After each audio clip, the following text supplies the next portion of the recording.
Halo, Assalamualaikum warahmatullahi wabarakatuh. Kita ketemu lagi di kuliah konseling individu. Ini merupakan video pembelajaran dari mata kuliah konseling individu BKI UIN Sunan Kalijaga. Nah, pada kesempatan kali ini kita akan membahas mengenai tahapan konseling individu. Secara umum, yang dibahas oleh Su In Kule, tahapannya meliputi 3 macam, yaitu beginning stage, middle stage, dan ending stage. Namun saya tambahkan satu tahapan, yaitu tahapan persiapan, karena di dalam persiapan juga tidak kalah pentingnya, gitu ya. Nah, kalau misalnya secara umum tahapan konseling nanti detail-detailnya berbeda, memang dalam satu pendekatan dengan pendekatan yang lain di dalam hal kekhasannya itu memiliki sedikit banyak perbedaan.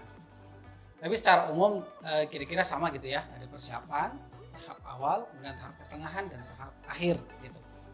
Oke, nah pada tujuan kali ini yaitu kita akan membahas mengenai tahapan-tahapan tersebut. Nah, yang pertama itu merupakan tahap persiapan. Tahap persiapan yang perlu dilakukan yaitu ada satu, yaitu mengenai interview awal. Ya, kita sering banyak ada sebutannya, yaitu ada interview, ada verbal setting, dan kemudian ada yang lain-lain ya. Ada teknik mengumpulkan data demografi, itu banyak sebutannya. Nah, tapi di sini saya sebut saja yaitu interview awal. Tujuannya adalah untuk mengumpulkan data awal dari si konseli, ya. Karena konseli bisa saja ya kondisinya seperti ini, yaitu kita tidak tahu sama sekali latar belakangnya dan tiba-tiba langsung konseling, ada kemungkinan kita itu mengalami kebekuan di dalam menjalin hubungan konseling.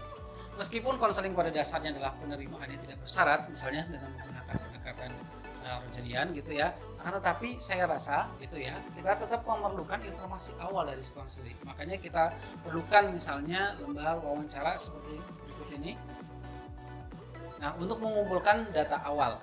Nah, data awal ini pentingnya yaitu nanti agar kita makin erat lagi memasuki hubungan fase awalan atau fase tahap beginning stage gitu ya. Nah, kemudian yang berikutnya selain mempersiapkan data-data tadi ya atau mencari data atau dengan wawancara awal, yaitu yang berikutnya adalah pada tahap kedua bisa dilihat di sini, yaitu merupakan mempersiapkan ruangan. Nah, dalam hal persiapan ruangan juga hal yang cukup penting, mengingat kita seringkali di sekolah maupun di tempat-tempat penyelenggara pendidikan kita seringkali belum memiliki fasilitas konseling yang cukup. Maka dari itu, jika ingin dilakukan konseling, kita perlu senantiasa mengatur ruangan. Nah, ruangan ini harus disetting senyaman mungkin karena akan mempengaruhi emosi atau kenyamanan dari si konseli ketika bercerita. Nah, misalnya ruangan bentuknya seperti ini, ya kita masih ingat ini di film apa ya, stage seperti ini. Kemudian juga ada ruangan yang seperti ini. Nah, itu macam-macam.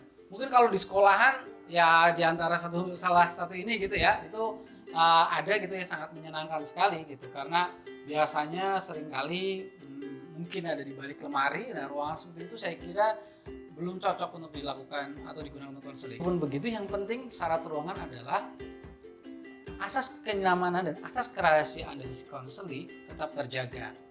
Jadi asalkan konseli merasa nyaman, kemudian kita juga merasa nyaman sebagai konselor, karena hubungannya di dalam konseling hanya satu dengan 2 orang gitu ya, takutnya misalnya terjadi fitnah atau apa. Yang penting asas kenyamanan dari konseli dan konselor, kemudian asas kerahasiaannya, maksudnya ketika dia melakukan konseling suaranya tidak terdengar dari luar, itu saya rasa ruangan sudah cukup memenuhi lah ya. Tinggal di aspek-aspek lainnya yang perlu kita penuhi. Nah, yang ketiga, ini yang ketiga.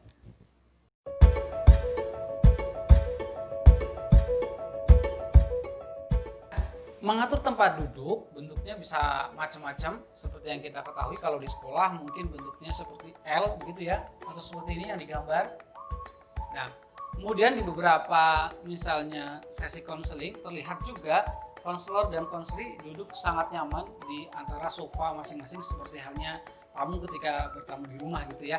Nah, itu seperti itu juga boleh. Yang penting adalah tadi soal kenyamanan dan juga kemudahan ketika melakukan terapi dengan konseling. Saya kira itu, jadi tempat duduk juga perlu diatur sedemikian rupa karena jarak antara konseling dan konselor akan sangat mempengaruhi perasaan si konseling, terutama emosinya ketika merasakan komunikasi gitu ya yang intim dengan si konselor. Nah, cukup untuk tahap persiapan, kita masuki ke tahap yang berikutnya, yaitu tahap awalan.